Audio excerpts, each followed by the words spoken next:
আজকে খুবই স্পেশাল একটা সেমাইয়ের রেসিপি শেয়ার করব, যেটা খেয়ে সবাই আপনার প্রশংসা করতে বাধ্য হবে। খুবই সিম্পল এবং সহজভাবে তৈরি এই সেমাইয়ের স্বাদ মুখে লেগে থাকবে। বলতে পারেন এইবার ঈদের বেস্ট ডেজার্ট হবে এটা। আমি সবকিছুর সঠিক পরিমাপ সহ A to Z সবকিছুই আপনাদের সাথে শেয়ার করব।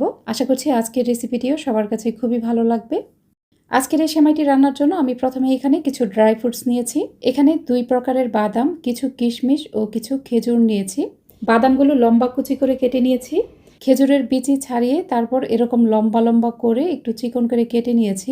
এরপর নিয়েছি 1 প্যাকেট লম্বা সেমাই। এখানে 200 গ্রাম পরিমাণ সেমাই আছে। আমি প্যাকেটেরই পুরোটা সেমাই কিন্তু রান্না করব না, অর্ধেকটা ব্যবহার করব। অর্থাৎ এখান থেকে 100 গ্রাম সেমাই আমি রান্না করে দেখাবো। প্যাকেটে থাকা অবস্থায় সেমাইগুলোকে ছোট ছোট করে ভাঙতে খুব সুবিধা হয়। এখন যেই পাত্রে দুধ জাল দিব সেখানে সামান্য একটু পানি দিয়ে দিলাম। এরকম একটু পানি দেওয়ার ফলে পরবর্তীতে দুধটা নিচে পোড়া লেগে যাওয়ার চান্স থাকবে না। এই সেমাই রান্না করতে আমাদের এখানে 1.5 লিটারের থেকে একটু বেশি পরিমাণ দুধ লাগবে। আর দুধটাকে কিন্তু আগে থেকেই ঘন করে জাল করে নিয়েছি। তো ঘন জাল করে নেওয়ার পর এখানে প্রায় 1.25 লিটারের মতো লিকুইড দুধ দিয়ে দিলাম। আর দুধটা যেহেতু আগে থেকেই জাল করে ঘন করে নিয়েছি, এখন কিন্তু এই দুধটাকে অনেক বেশি জাল করে আর ঘন করব না। সেমাইটা রান্না করতে যেহেতু 1.5 লিটারের থেকে একটু বেশি দুধ লাগবে, তাই সেই অনুযায়ী এটা জাল করে নিতে হবে। এখন দুধের মাঝে একটা বলক চলে আসার পর 3টা থেতো করে রাখা এলাচ দিয়ে দিলাম। এই সেমাই রান্নার ক্ষেত্রে অবশ্যই এলাচ এরকম থেতো করে দিবেন। আর মাঝখানে যে এলাচের বীজ থাকে সেটাও থেতো করে দিতে হবে এখানে। তো দুধটাকে পাশের চুলায় অল্প আঁচে বসিয়ে রাখবো।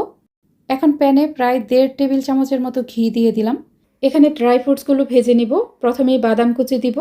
খেজুর ও কিশমিশ এখনই দিব না, কারণ খেজুর ও কিশমিশ খুব তাড়াতাড়ি ভাজা হয়ে যায়।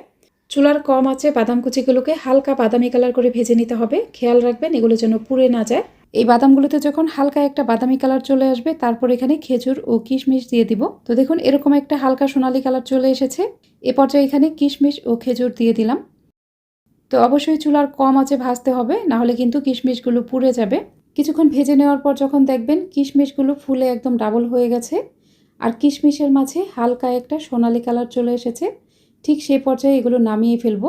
ড্রাই ফ্রুটসগুলো এখান থেকে সরিয়ে তারপর প্যানে দিয়ে দিলাম প্রায় 1 টেবিল চামচ পরিমাণ ঘি। এখন আমি এখানে দিয়ে দিব যেই সেমাইটা ছোট ছোট করে ভেঙে রেখেছিলাম সেখান থেকে অর্ধেকটা পরিমাণ। দেখুন সেমাইটাকে 2 ভাগে ভাগ করেছি। অর্ধেকটা সেমাই এখন রান্না করব, বাকিটুকু রেখে দিব পরবর্তীতে ব্যবহারের জন্য। তো আমি আজকে 100 গ্রাম সেমাইয়ের জন্য কিন্তু সবকিছু আপনাদেরকে পরিমাপ করে দিব। চুলার কিছুটা কম আছে, সেমাইগুলোকে হালকা বাদামি কালার করে ভেজে নিব। তো চুলার কম আছে এটা ভাজবেন, না হলে কিন্তু পুড়ে যাবে।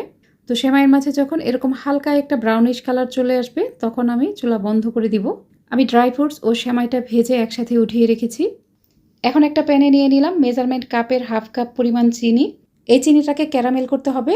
চিনিটাকে প্যানের চারপাশে এরকম আলতো করে ছড়িয়ে দিবেন। তারপর চুলার আঁচ কিছুটা কমিয়ে দিতে হবে। চুলার কিছুটা কম আছে এটা বসিয়ে রাখবেন। এটা কোনোভাবেই এখনই নাড়াচাড়া করা যাবে না। কিছুক্ষণ পরে দেখবেন চারদিক থেকে চিনিটা আস্তে আস্তে গলতে শুরু করবে আর এখানে একটা লিকুইডি ভাব চলে আসবে। যখন অনেকটা এরকম গলে যাবে আর একটা লিকুইডি ভাব চলে আসবে, তখন এটা নেড়েচেড়ে দিব। এর আগে কিন্তু এটা কোনোভাবেই নাড়াচাড়া করা যাবে না। ঠিক এ পর্যায়ে চিনিটাকে অনবরত নাড়তে থাকবেন। আর এই সেমাইয়ের ক্ষেত্রে কিন্তু ক্যারামেলের কালার অনেক বেশি গাঢ় করা যাবে না। ক্যারামেল এরকম হালকা হালকা কালার থাকা অবস্থায় চুলা বন্ধ করে দিবেন। অবশ্যই ক্যারামেলটা এরকম হালকা কালার থাকবে, এর থেকে গাঢ় করবেন না। এখন এই ক্যারামেলটাকে আস্তে আস্তে করে পাশের চুলায় গরম দুধের মাঝে দিয়ে দিব। অবশ্যই এই ক্যারামেলটাকে আস্তে আস্তে দুধের মাঝে দিতে হবে, না হলে কিন্তু উপর দিক থেকে গায়ে ছিটে আসতে পারে। তো সম্পূর্ণ ক্যারামেলটাই মুছে মুছে কিন্তু দিয়ে দিয়েছি। দুধের সাথে ক্যারামেল ভালোভাবে মিশিয়ে নেওয়ার পর দুধটাকে আরেকটু জাল করব। আমার এই দুধটা কিন্তু আগে থেকেই ঘন করে জাল করা। দুধ আরেকটু জাল করে নেওয়ার পরে এখানে যেই সেমাই ও ড্রাই ফ্রুটসগুলো ভেজে উঠিয়ে রেখেছিলাম সেটা মুছে মুছে দিয়ে দিব। এখন এই সেমাইটাকে ফুটিয়ে নিতে হবে। এখন এই সেমাই পারফেক্ট ঘনত্বে চলে না আসা পর্যন্ত নাড়তে থাকুন। তো আজকের রেসিপি ভালো লাগলে আমার ইউটিউব চ্যানেলটিকে সাবস্ক্রাইব করে পাশে থাকা অল লেখা বাটনটাতে ক্লিক করে রাখবেন। আর যারা ভিডিওটি ফেসবুক থেকে দেখছেন তারা অবশ্যই আমার ফেসবুক পেজটিকে লাইক ও ফলো করে রাখবেন। সেমাই কতটা লোভনীয় হয়েছে সেটা নিশ্চয়ই আর বলে বোঝাতে হবে না। প্রথমে ক্যারামেলের জন্য চিনির পরিমাণটা একটু কম দিয়ে এ পর্যায়ে চেক করে চিনি কম মনে হলে কিছুটা অ্যাড করে দিতে পারেন। তো এই পর্যায়ে কিন্তু সেমাইটাকে একদম পারফেক্ট মনে হচ্ছে। আমি এর থেকে বেশি এটা আর ঘন করব না, কারণ চুলা থেকে নামিয়ে নেওয়ার পর সেমাই আরও অনেকটাই টেনে যাবে। এখন চুলা বন্ধ করে দিব। চুলা বন্ধ করে এটা নামিয়ে ঠান্ডা করে তারপর পরিবেশন করতে হবে। সারা বছর কিন্তু সেমাইটা একইভাবে রান্না করা হয়, এবার একটু ভিন্ন স্টাইলে সেমাইটা রান্না করে দেখুন, অনেক বেশি মজার হবে খেতে। তো আজকের রেসিপি ভালো লাগলে একটা লাইক দিবেন, কমেন্ট করে জানাবেন রেসিপি কেমন লাগলো। সবাইকে ঈদের অগ্রিম শুভেচ্ছা জানিয়ে এখানেই বিদায় নিচ্ছি। আল্লাহ হাফেজ।